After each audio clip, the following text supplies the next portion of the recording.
全香港最經典、最難破防嘅一份家族遺產信託。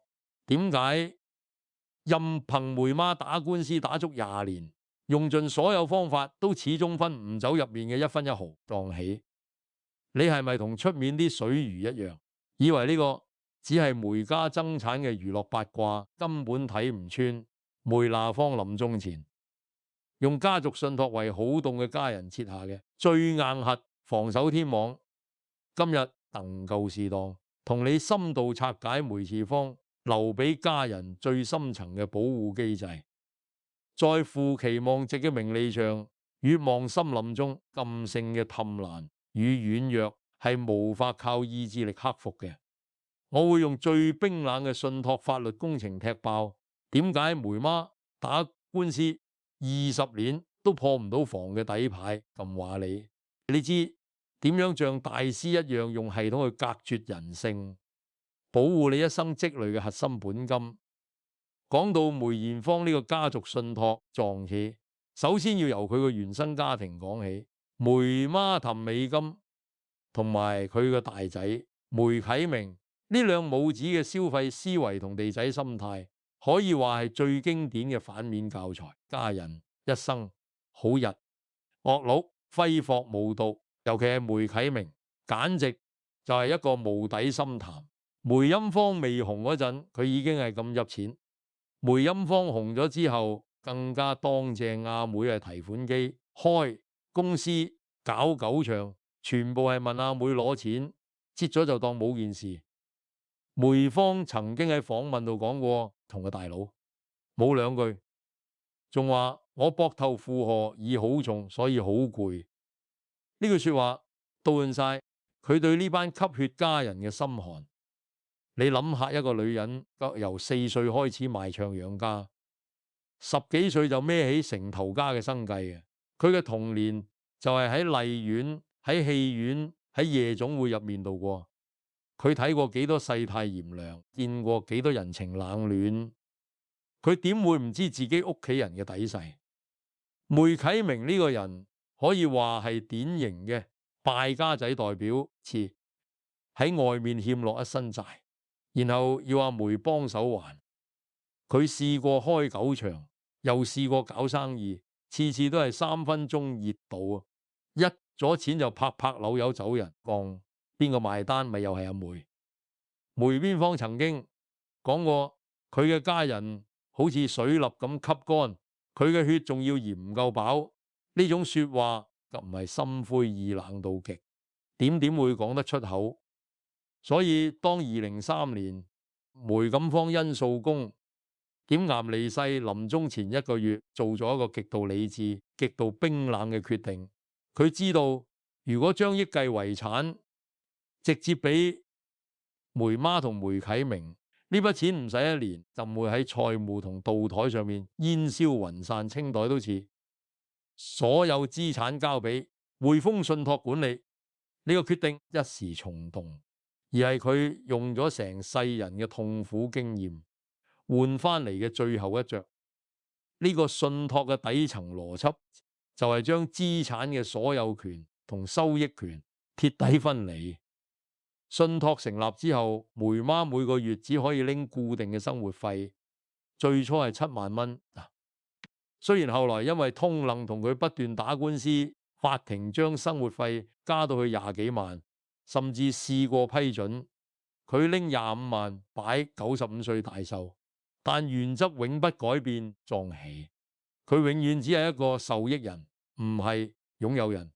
佢每個月只可以食息，永遠掂唔到個本金。你可能會問，梅媽點會咁順態？仲係唔忿氣啦。梅艷芳走咗唔夠1個禮拜，2004年梅媽就帶埋個仔梅啟明開始佢哋長達20年嘅數十馬拉松。佢哋嘅策略係乜？就係話梅天芳簽遺弄嗰陣神志不清，上法庭判章毀弄無效，等佢可以一炮過拎晒全副身家個，咪就係典型嘅抵制思維咯。永遠想一鋪翻本，唔信長執必輸，更加唔信咩嘢防守天網。你知唔知佢哋為咗打呢場官司咁用過幾多藉口？佢哋話梅次方簽遺孀嗰陣食咗藥，神志唔清醒，但法庭傳召晒證人，包括梅次方嘅契媽何冠昌太太，太太日日陪住阿梅，證明佢簽檔嗰陣係清醒嘅。佢哋又話梅冧方嘅遺孀係俾人感詞之下簽嘅，但所有在場嘅醫生、律師、信託公司代表全部一致作證，話阿梅當日頭腦清晰，仲逐條條款問清楚各何，自己明白每一隻字嘅意思。結果2008年，法庭判咗梅媽敗訴，確立咗遺孀嘅有效性。但梅媽係咪收手？點會啊？佢同梅啟明不斷上訴，2011年上訴到終審法院都係終極敗訴。呢班人為咗破到呢個防守天網，真係諗盡辦法。佢哋試過以生活苦悶為由，想拎80萬去環遊世界，法官即時拒絕。佢哋又試過喺2017年想一次過拎7100萬生活費，法官又拒絕。佢哋唯一成功嘅就係將生活費由7萬蚊爭取到去而家每個月約莫25萬，但呢啲小數目對比起成億嘅本金，仲最精彩嘅係因為梅媽同梅啟明不斷咁告，不斷咁輸累，積咗巨額嘅律師費，搞到欠落周身債。2001年媽因為拖欠200幾萬律師費，俾法庭綁令破產。到2016年破產期完結8年，先可以喺阿梅遺產度攞90幾萬出嚟，8折找數還清舊債。到最近2024年，成100歲嘅梅媽又再因為拖欠訴訟費，律政司入稟法院申請破產。你睇下，為咗想破個天網，結果自己破產2次，呢個咪就係防守天網嘅威力咯。呢個信託工程最硬核嘅地方係連梅艷芳自己嘅遺物都因為信託要應付官司支出而攞出嚟拍賣。2013年，信託公司將阿梅生前嘅一批珠寶首飾、舞台服裝，甚至佢嘅私人照片同手稿，全部拎去拍賣，籌得幾百萬嚟填補官司費用。就係系統嘅冰冷規則，一早寫死咗。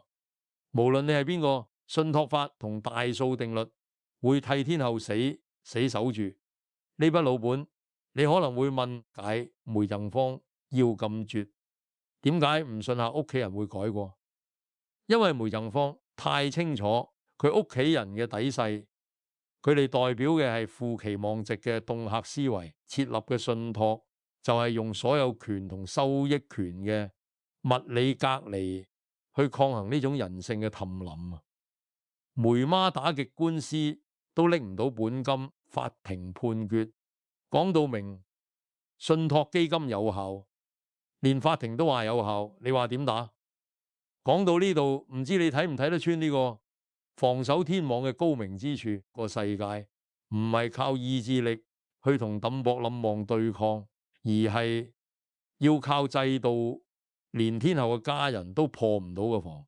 你覺得你自己又頂唔頂得順？壯氣！如果你想知道更多關於點樣用系統去保護你嘅財富，括號你唔會因為身邊人嘅氹揾或揮霍而清代訂閱奏成舊事當，仲要跟埋隔離個小冧當，咁你先唔會錯過之後更加深入嘅拆解。下一集裝我會同你講埋梅艷芳信託嘅剩餘財產條款，即係點解梅媽瓜柴之後成筆錢會捐俾佛學會，而佢個仔梅啟明連一個崩都分唔到，撞起呢個安排先至係整個防守系統最致命嘅最後一注。記得訂閱我哋，一陣間繼續講。咁你而家明唔明點解梅媽打極官司都係得個吉？因為佢由頭到尾都犯咗一個致命嘅錯誤，就係以為呢個世界仲係講緊江湖道義，法庭會睇，佢係老人家就網開一面。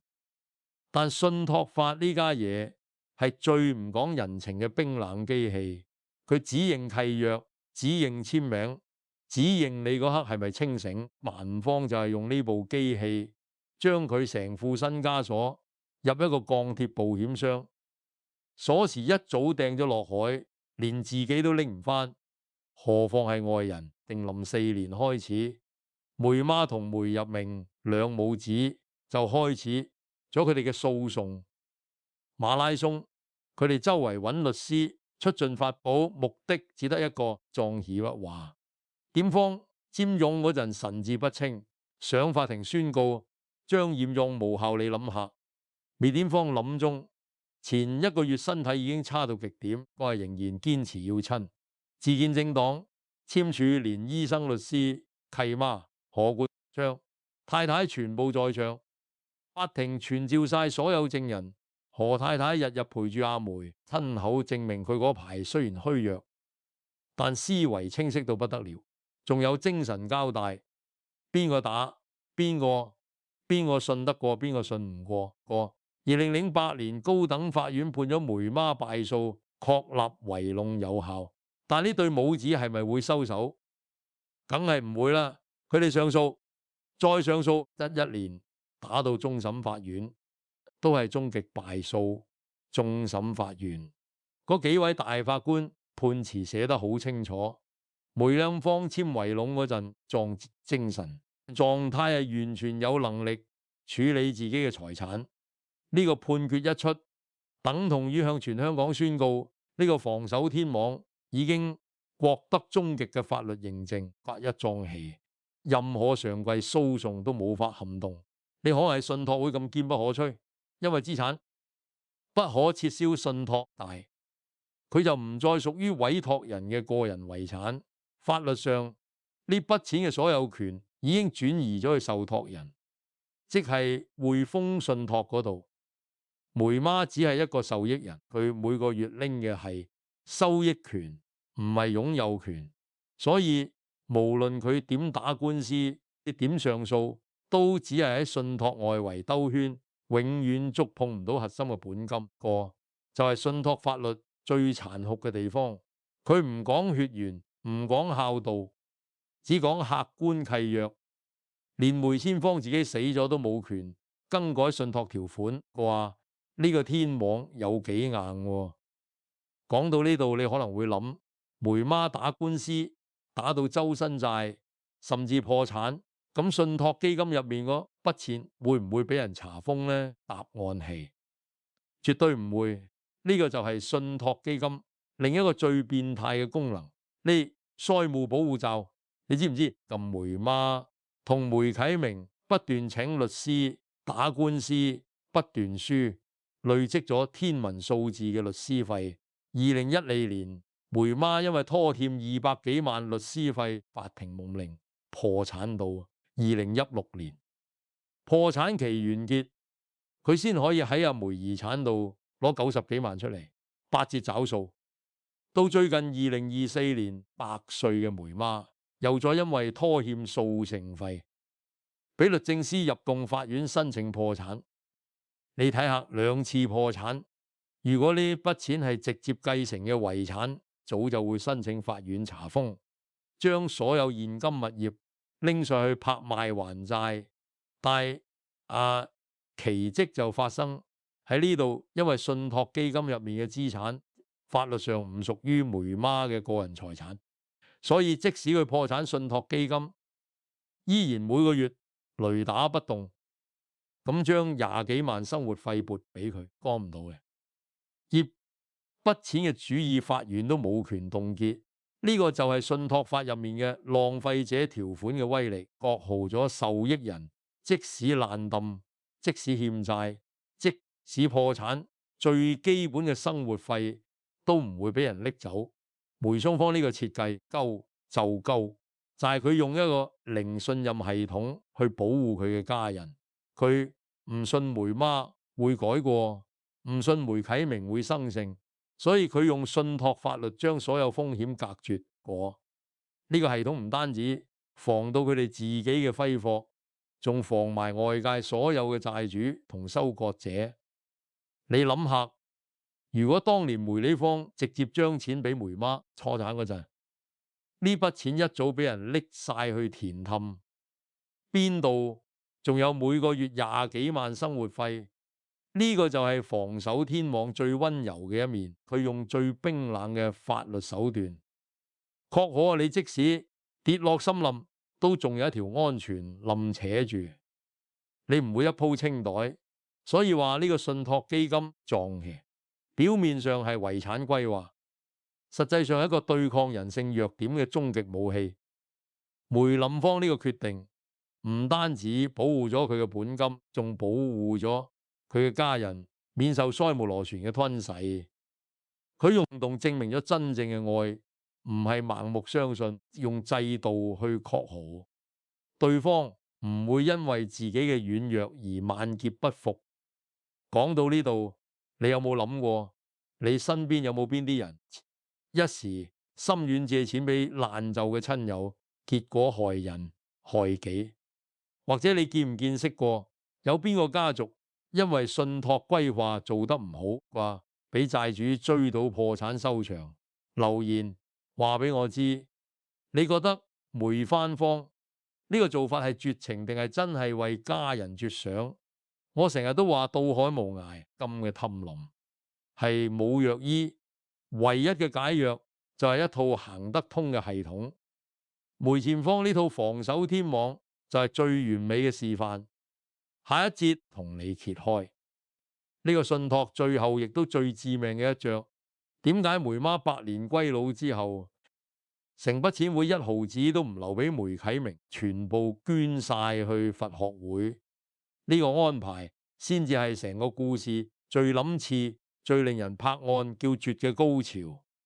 記得繼續睇落去，我哋一陣間再講到。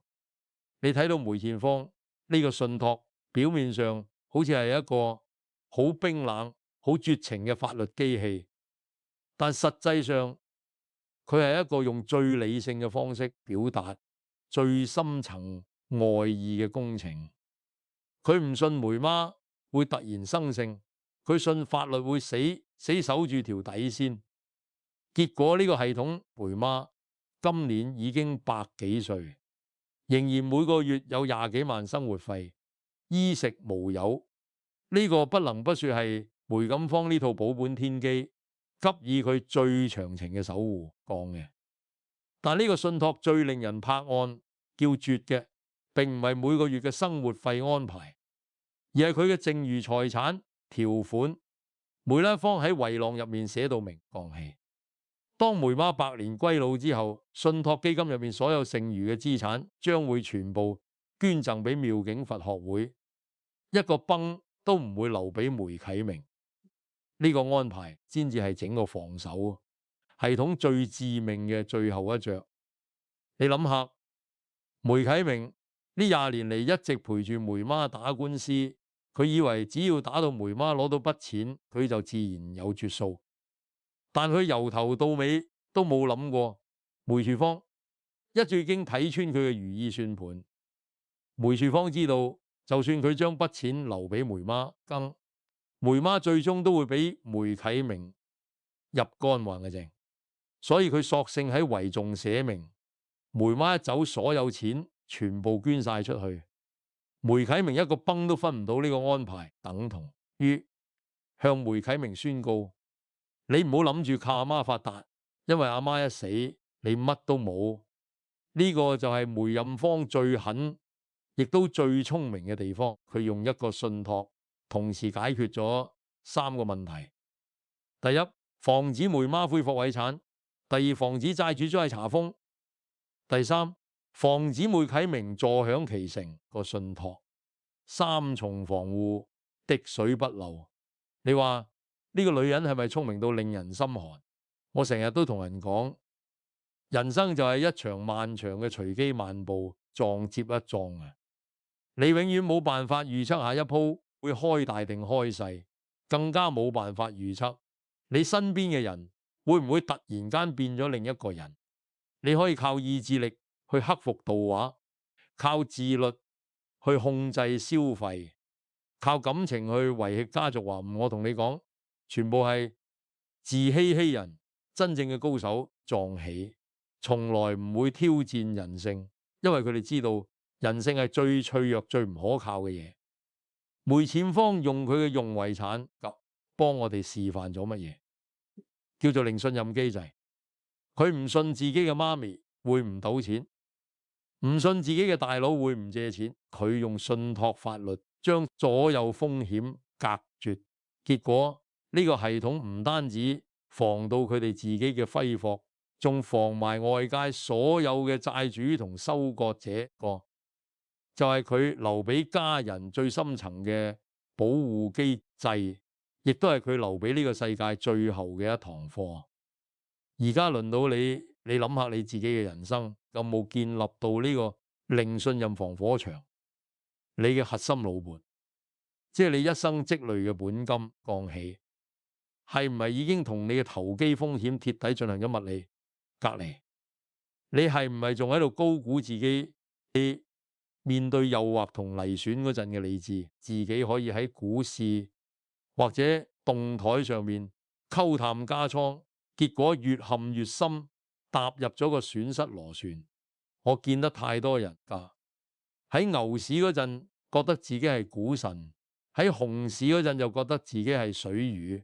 佢哋永遠喺度追逐短期嘅波動，永遠想一鋪翻本，結果永遠都係輸家。真正嘅贏家係嗰啲懂得執設立系統、守住本金、等待機會嘅人。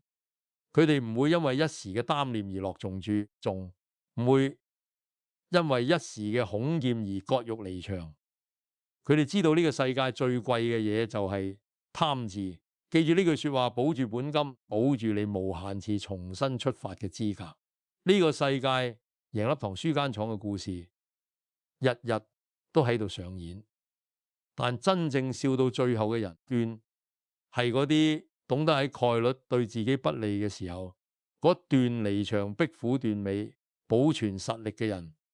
你要成為自己人生嘅莊家，做一個俾人牽住鼻子走嘅水魚。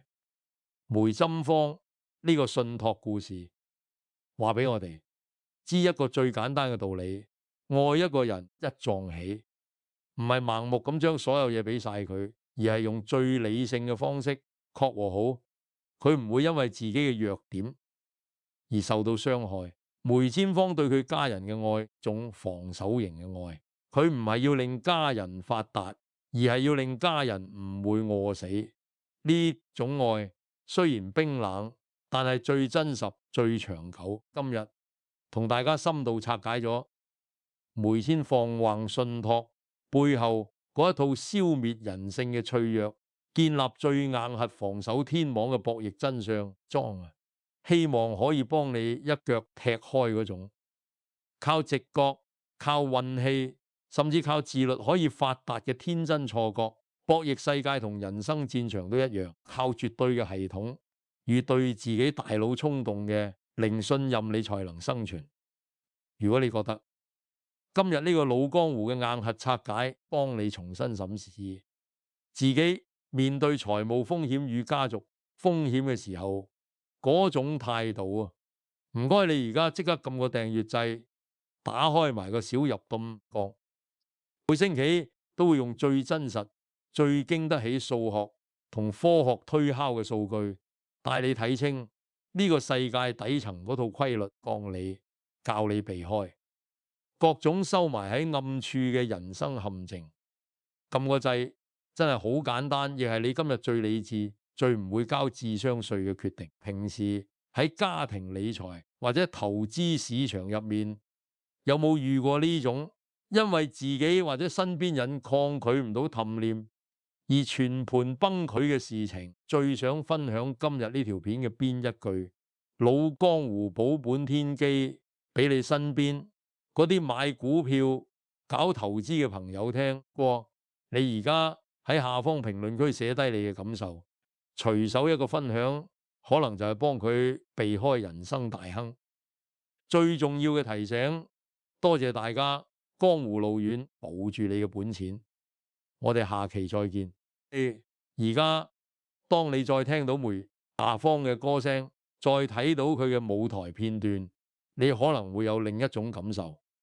你會諗起等呢個女人唔單止係一個傳奇嘅歌手，更加係一個用生命去保護家人嘅守護者。佢用最後一口氣設立咗一個永遠唔會倒下嘅保盟莊講，佢最愛嘅人困喺一個安全嘅範圍入面，等佢哋永遠唔會因為自己嘅軟弱而萬劫不復。呢個先至係梅金鳳留俾呢個世界最偉大嘅遺產。所以下次當你面對一個篤薄嘅機會，或者一個高風險嘅投資，甚至係一個向你借錢嘅親友，記住梅林芳嘅故事，記住佢點樣用一個信託擋住咗所有嘅誘惑同危險，記住佢點樣用冰冷嘅法律去表達最溫暖嘅愛。我問你自己，你嘅人生有冇設立到屬於你自己嘅防守天網？如果冇，你幾時先開始江湖路遠，風高浪急？但只要你守住你嘅本金，守住你嘅底線，你就永遠有機會東山再起。梅金芳用佢嘅央信託話俾我哋知一個真理：真正嘅贏家就唔係贏得最多嗰個，而係輸得最少嗰個。保住老本，笑到最後，你先至係真正嘅莊家。多謝大家收睇《洞成舊事檔》，我哋下期再見。記住訂閱、留言、分享，將呢份保本天機傳開去。